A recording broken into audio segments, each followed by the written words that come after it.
নমস্কার, ব্রেকিং বাংলায় আপনাদের স্বাগত। আমি জয়ন্ত মজুমদার। বিজেপি এই নির্বাচনের আগে বাংলার মানুষকে প্রতিশ্রুতি দিয়েছিল, বা শুভেন্দু অধিকারীরা বলতে পারেন, যে আমাদের যে লক্ষ্মীর ভান্ডার চলছে, 1,500 টাকা পান বাংলার সমস্ত মহিলারা যারা এলিজিবল। তো সেই লক্ষ্মীর ভান্ডারের পরিবর্তে তারা অন্নপূর্ণা ভান্ডারে 3,000 টাকা করে দেবেন। তো এ মাসে যেটা হয়েছে যে লক্ষ্মীর ভান্ডারের টাকা কারোর অ্যাকাউন্টে ঢোকেনি, যারা উপভোক্তারা রয়েছেন। তো এবার অন্নপূর্ণা ভান্ডারের টাকা কবে ঢুকবে, কি বৃত্তান্ত, এখন নানান মহল থেকে নানান ধরনের কথাবার্তা শোনা যাচ্ছে যে আদৌ হচ্ছে তারা পাবে কিনা, এবং সবাই এলিজিবল হবে কিনা এই বিষয়টা নিয়ে। এবং পাশাপাশি হচ্ছে যে আমার আজকে যে প্রতিবেদন, পাশাপাশি হচ্ছে যে স্বাস্থ্যসাথী কার্ডে হচ্ছে ইতিমধ্যেই বিভিন্ন হাসপাতাল, নার্সিংহোম তারা ভর্তি করা বন্ধ করে দিয়েছে, কারণ তারা মনে করছে যে হয়তো তারা, যেহেতু সরকার এই প্রকল্প রাখবে না বা মমতা বন্দ্যোপাধ্যায় এই প্রকল্প রাখবে না, সে কারণে এই প্রকল্পে হচ্ছে যদি তারা কার্ড নিয়ে যে কারো চিকিৎসা করে সেক্ষেত্রে টাকা পেতে অসুবিধা হতে পারে, সেই কারণে তারা এখন রিফিউজ করছে। এবং পাশাপাশি যে 5 টাকার যে দুপুরবেলা বিভিন্ন হাসপাতাল বা শহরের বিভিন্ন জায়গা বা রাজ্যের বিভিন্ন জায়গায় যে মা ক্যান্টিনে খাবার দেওয়া হতো, সেটা ঝাপ বন্ধ হয়েছে। তো আজকের প্রতিবেদনে এগুলো আমি বিস্তারিত আলোচনা করব যে কি কি কি কি কি হয়েছে, কেন এই দোলাচল অন্নপূর্ণা ভান্ডার নিয়ে। তো আসি, মানে প্রথমে আপনাদের যেটা অনুরোধ করছি সেটা হচ্ছে যে প্রতিবেদনে আপনাদের বিস্তারিত আলোচনা করব, কিন্তু যারা এখন আমার চ্যানেলটিকে সাবস্ক্রাইব করেনি তাদের কাছে অনুরোধ যে চ্যানেলটিকে সাবস্ক্রাইব করুন, বেল বাটনটি প্রেস করুন, অল অপশন বাটনটি প্রেস করুন, যাতে আমার ভিডিও আপনারা সময় মতো পেয়ে যেতে পারেন। এবং দর্শক বন্ধুদের কাছে অনুরোধ করবে, যদি ভিডিও ভালো লাগে বন্ধু বান্ধবদের শেয়ার করবেন। তো আসছি যে অন্নপূর্ণা ভান্ডার নিয়ে কেন হচ্ছে মানুষের দোলাচল শুরু হয়েছে বা মহিলাদের মধ্যে দোলাচল শুরু হয়েছে, অন্তত নির্বাচনের ফল বেরোনোর পরে পরেই। যদিও এখনো হচ্ছে প্রথম ক্যাবিনেট মিটিং হয়নি, শুভেন্দু অধিকারী মুখ্যমন্ত্রী হিসাবে শপথ নিয়েছেন, আরো 5 জন মন্ত্রী শপথ নিয়েছেন যারা মন্ত্রী হবেন, কিন্তু পূর্ণাঙ্গ মন্ত্রিসভা এখনো হয়নি। যে আজ সোমবার হচ্ছে নবান্নের সভাঘরে 3টি বৈঠক রয়েছে মুখ্যমন্ত্রী, কিন্তু শোনা যাচ্ছে যে বুধবার দিন বাকি মন্ত্রিসভার সদস্যরা শপথ নিতে পারেন এবং তারপরেই হয়তো ক্যাবিনেট মিটিং হবে। এবং ক্যাবিনেট মিটিং না হলে হয়তো এই মমতা বন্দ্যোপাধ্যায়ের যে প্রকল্পগুলো, চালু প্রকল্পগুলো, সেগুলো কোনটা কোনটা বন্ধ করা হবে বা কোনটা কোনটা বিজেপি আনবে।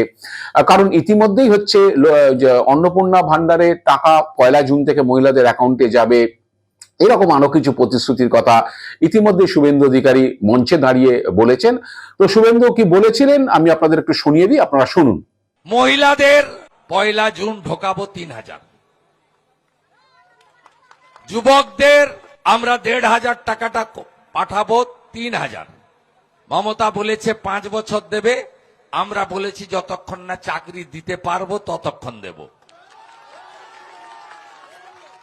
বার্ধক্য ভাতা 1000 পান, বার্ধক্য বিধবা দিব্যাঙ্গ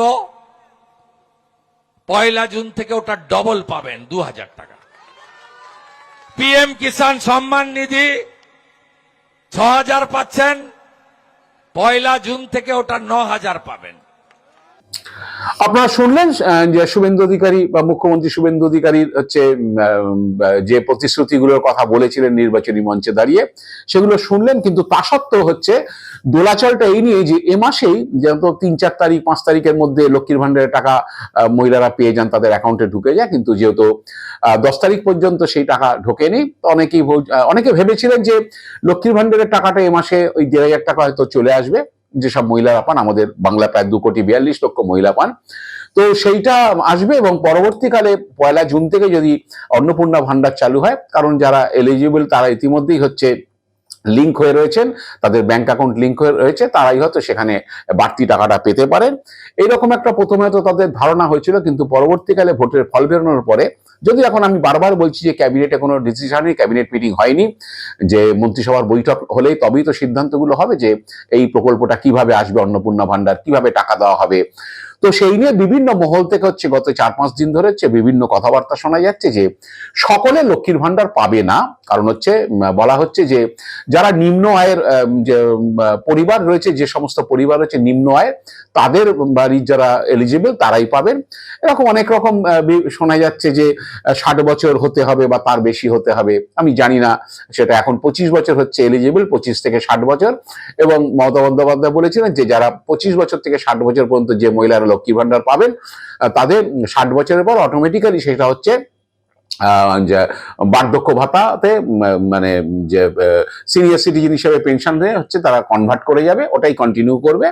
তো এখন বলা হচ্ছে যে 60 বছর বা তার বেশি বয়স হতে হবে এরকম শোনা যাচ্ছে। কেউ কেউ বলছে না 25 বছর থেকেই হচ্ছে যেরকম আছে লক্ষ্মীর ভান্ডারে যেরকম আছে সেরকম, তবে পারিবারিক আয়ের একটা লিমিট আছে, সেটা নাকি 2 লক্ষ টাকা যদি কোনো পরিবারের রোজগার হয় 2 লক্ষ টাকার বেশি তাহলে তারা পাবে না, 2 লক্ষ টাকার নিচে হতে হবে। মানে মোটামুটি যে পরিবারে 17,000 টাকা মাসিক ইনকাম সেই পরিবারের 17,000 টাকা পর্যন্ত বা একটু কম তার আর কি, মানে তাতে 2,04,000 টাকা হয়, 17,000 টাকার মধ্যে যাদের ইনকাম তারাই একমাত্র পেতে পারবেন, সেই বাড়ির মহিলারাই পাবেন।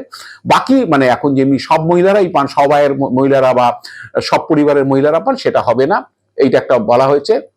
এবং তার সঙ্গে প্রার্থী বা তার পরিবারের কেউ কেন্দ্র বা রাজ্য সরকারের নিয়মিত ভাতার আওতায় না থাকলে তারা অগ্রাধিকার পাবেন। এবং এটা পেতে গেলে আধার কার্ড, মানে নতুন করে তো ফর্ম ফিল আপ করতে হতে পারে, Aadhaar card, voter card, residential certificate, মানে ইলেকট্রিকের বিল, রেশন কার্ড এরকম ধরনের, যেটা নিয়মিতভাবে মানুষ যেখানে বসবাস করছেন তার একটা পরিচিতিপত্র, সঙ্গে ইনকাম সার্টিফিকেট, ব্যাংকের পাসবুক, পাসপোর্ট সাইজের ফটো, ইনকাম সার্টিফিকেট, বলে মিনিমাম হচ্ছে বিডিও, মানে ওই পঞ্চায়েত প্রধান বা পাড়ার কাউন্সিলর তারা দিয়ে দিলে হবে না, মিনিমাম বিডিওকে হচ্ছে সেটা দিতে হবে, আর বিডিও সেটা যাচাই করে দেবেন যে হ্যাঁ এর ইনকাম হচ্ছে 2 লক্ষ টাকার নিচে, তবেই হচ্ছে তিনি এলিজিবল হবে, তারপরে হচ্ছে তারা টাকা পাবে। তো এরকম হওয়ার পরে অনেকেই বলছেন যে বেশি আয়ের যারা পরিবারের অনেক মহিলা রোজগার করেন, হয়তো প্রাইভেট সেক্টরের কাজ করেন বা সরকারি অন্য কোনো পেনশন পান না, তারাও এখনো পান, 2,42,00,000 ম্যাক্সিমাম মহিলারাই পান 25 বছর থেকে 60 বছর যারা আছেন। যে যাদের পরিবারের আর্থিক অবস্থা ভালো তারাও কেন পাবেন, তারাও কেন নিচ্ছেন, যে গরিব মানুষরাই পাওয়া উচিত। কিন্তু আবার আরেকটা বিতর্ক উঠেছে যে হয়তো 17,000 টাকার বেশি পরিবারে কেউ রোজগার করে, হয়তো তার কোনো মহিলার স্বামী 25,000 টাকা মাসে রোজগার করে কি 30,000 টাকা রোজগার করে, কি বলে তিনি সংসার চালিয়ে অনেকে বলছে যে স্বামী 25,000 টাকা রোজগার করলে তিনি হয়তো আর পাবেন না, কারণ তিনি আটকে যাবেন, এই এলিজিবিলিটির মধ্যে থাকবেন না। কিন্তু সেই মহিলার নিজের তো রোজগার নেই, কারণ এই টাকাটা হচ্ছে মহিলাদের একটা আর্থিক স্বাধীনতা, যে স্বামীর কাছে তাকে হাত পাততে হয় না। স্বামী মাসে 30,000 টাকা রোজগার করলো, তাকে হাতে টাকা না দিলেও তিনি মাসে 1,500 টাকা পান, তিনি নিজের মতো করে কোনো জিনিস কিনতে পারেন, খরচ করতে পারেন। এইটা অনেকে বলছেন যে সেক্ষেত্রে দাঁড়িয়ে পারিবারিক রোজগার বা পারিবারিক ইনকাম বা স্বামীর ইনকামে তার কিছু যায় আসে না কোনো মহিলা। আর স্বামী যদি 50,000 টাকা ইনকাম করে, স্বামী যদি তাকে হাত খরচা না দেন, সেক্ষেত্রে তিনি আর্থিকভাবে স্বাধীন নয়। এইসব বিতর্কগুলো উঠছে। তো এইরকম অবস্থা চলার পরে এখন জানি না শেষ পর্যন্ত যে এই দোলাচল কবে কাটবে, 1 জুন থেকে আদৌ মহিলারা এই অন্নপূর্ণা ভান্ডারে টাকা পাবেন কিনা, লক্ষ্মীর ভান্ডার বন্ধ হয়ে গেছে। তো বিজেপি এবার যে ভোটে জেতার যে মূল চাবিকাঠি, যেটা আমি বলেছিলাম একটা ভিডিওতে আলোচনা করেছিলাম, যে ধর্মীয় মেরুকরণ, মানে হিন্দু মুসলিমের যে বিভাজন, হিন্দু মুসলিম ঘৃণা, যে মুসলিম সম্প্রদায় সম্পর্কে যে ঘৃণাটা হচ্ছে সঞ্চালিত হয়েছে আমাদের বাংলার হিন্দুদের মধ্যে, যেটা বিজেপি অনেকটা বেশি ফল পেয়েছে যেখান থেকে। এবং পাশাপাশি হচ্ছে এই লক্ষ্মীর অন্নপূর্ণা ভান্ডার 1,500-এর পর বদলে 3,000 টাকা পাওয়া যাবে, যুব সাথীতে বেকাররা 1,500 টাকা পান, সেটা 3,000 টাকা পাওয়া যাবে। এই ধরনের যে সমস্ত প্রতিশ্রুতি দেওয়া হয়েছিল, সেই প্রতিশ্রুতি একটা বড় কারণ বিজেপির জয়ের পেছনে। তো জানি না শেষ পর্যন্ত কোথায় গিয়ে দাঁড়াবে, আদৌ মহিলারা কি অবস্থায়, আদৌ তার ভবিষ্যৎ কি হবে এই ভান্ডারের, মানে লক্ষ্মীর ভান্ডার বন্ধ হয়েছে, এখন অন্নপূর্ণা ভান্ডার কবে পাবে, তার সে ভবিষ্যৎ নিয়ে যথেষ্ট আশঙ্কা রয়েছে, চিন্তা রয়েছে। এবং পাশাপাশি এই যে মা ক্যান্টিন, যেটাতে 5 টাকাতে দুপুরবেলা বেলা 12টা নাগাদ বিভিন্ন হাসপাতালের সামনে, শহরের বিভিন্ন পয়েন্টে গরিব মানুষ, খুবই গরিব যারা হচ্ছে হয়তো মানে সারাদিনে 10-20 টাকা খাবার কিনে খেতে পারেন না, তারাও গিয়ে 5 টাকার ক্যান্টিনে গিয়ে খেতেন। তো সেইটা বন্ধ হয়ে গেছে, কারণ হচ্ছে ওই যেহেতু সরকার বদল হয়েছে, সেসব অ্যালটমেন্ট বন্ধ হয়ে গেছে, ওরা যারা বলছেন। তো তাতে গরিব মানুষগুলো খুব অসুবিধার মধ্যে পড়েছে। জানি না আমি এই মমতা বন্দ্যোপাধ্যায় এই প্রকল্প চলবে কিনা, অন্য নামে চলবে কিনা, বা আদৌ মানে চালু হবে কিনা, পুরোপুরি বন্ধ করে দেওয়া হবে কিনা। কিন্তু বহু গরিব মানুষ, একেবারে গরিব মানে বলতে গেলে প্রায় হাসপাতালে আসা অনেক গরিব মানুষ, তারাও হচ্ছে মা ক্যান্টিনে দুপুরবেলা লাইন দিয়ে 5 টাকায় হচ্ছে ডিম ভাত, ডাল এসব পেতেন। তো এগুলো নিয়ে একটা মানুষের মধ্যে একটা ক্ষোভ তৈরি হয়েছে। যাই হোক, এরপরে হচ্ছে স্বাস্থ্যসাথী কার্ডে ইতিমধ্যেই বিভিন্ন হাসপাতাল, নার্সিংহোম তারা পরিষেবা বন্ধ করে দিয়েছে। কারণ হচ্ছে যেহেতু বিজেপি ঘোষণা করেছে যে তারা ক্ষমতায় আসলে স্বাস্থ্যসাথী কার্ড থাকবে না, তারা আয়ুষ্মান ভারত প্রকল্পে আওতায় আনবে মানুষকে, এবং আয়ুষ্মান ভারত কার্ড নিলে স্বাস্থ্যসাথীর প্রয়োজন আসে না। কিন্তু হাসপাতালগুলো যেটা ভয় পাচ্ছে, তারা ভাবছে এখন যদি সরকার আয়ুষ্মান ভারতে যায় স্বাস্থ্যসাথী বন্ধ করে দিয়ে, তারা যদি এখন চিকিৎসা করে ফেলে কাউকে, হচ্ছে তাতে হচ্ছে পরবর্তীকালে তাদের পেমেন্টের ক্ষেত্রে অসুবিধা হতে পারে, সেই জন্য রিফিউজ করা শুরু হয়েছে। এতে অনেক মানুষ হচ্ছে অসুবিধায় পড়ছেন, কারণ অনেক আস্তে আস্তে স্বাস্থ্যসাথী প্রকল্প চালু হওয়ার পর আস্তে আস্তে ডায়ালিসিস হচ্ছে স্বাস্থ্যসাথীতে হতো, বা কেমো না বা ক্যান্সার পেশেন্টরাও এর সুবিধা পেতেন। তো অনেক গরিব মানুষ হচ্ছে এই তাদের ডায়ালিসিস নিতে হয়, বা যারা ক্যান্সারের কেমো নেন এরাও আছে। অন্য রোগের কথা ছেড়েই দিন, এগুলো সিরিয়াস ব্যাপার যেগুলো নিতেই হবে, না নিলে হচ্ছে রোগীর জীবন মরণের সমস্যা। তো তারাও হচ্ছে এখন বঞ্চিত হচ্ছেন, অনেকে ধার দেনা করে হচ্ছে এগুলোকে করাতে হচ্ছে, যেহেতু স্বাস্থ্যসাথী কার্ড নিচ্ছে না বা তাতে চিকিৎসা পরিষেবা পাওয়া যাচ্ছে না। আমি জানি না যে এই স্বাস্থ্যসাথীর প্রকল্পের ভবিষ্যৎ, মা ক্যান্টিনের ভবিষ্যৎ, বা হচ্ছে যে লক্ষ্মীর ভাণ্ডারের ভবিষ্যৎ আগামী 1 মাসের মধ্যে কোথায় গিয়ে দাঁড়াবে। তবে মানুষকে বলি যে আপনারা নিশ্চিতভাবেই আস্থা রাখতে পারেন, বিজেপি যখন প্রতিশ্রুতি দিয়েছে 20-25টা দিনের ব্যাপার, 20-25টা দিনের মধ্যে নিশ্চয়ই হচ্ছে সরকার কোনো সিদ্ধান্ত নিতে পারে। তো এত তাড়াতাড়ি কি বলে হতাশ হওয়ার কোনো কারণ নেই। দেখা যাক, দিন পড়ে আছে, আগামী 20-25 দিন আপনারা অপেক্ষা করুন। কিন্তু ইমিডিয়েট স্বাস্থ্যসাথী এবং মা ক্যান্টিন বন্ধ হওয়াতে মানুষ খুব বিপদে পড়েছে। যে লক্ষ্মীর ভাণ্ডার না হয় এ মাসে বন্ধ হলেও সামনের মাসে যারা আছেন উপভোক্তারা তারা পেয়ে যাবেন। আর যদি সত্যি সত্যি 2 লক্ষ টাকা লিমিট করে দেওয়া হয়, তাহলে অনেকে বাদ পড়বেন, অনেকে আবার হয়তো নতুন করে স্বামীর কাছে হাত পাততে হবে।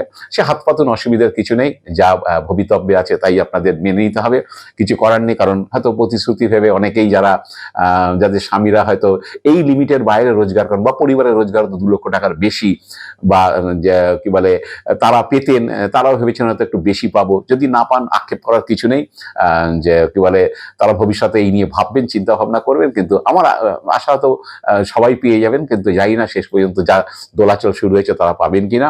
আজ এ পর্যন্তই। আপনারা ভালো থাকবেন, সুস্থ থাকবেন। নমস্কার।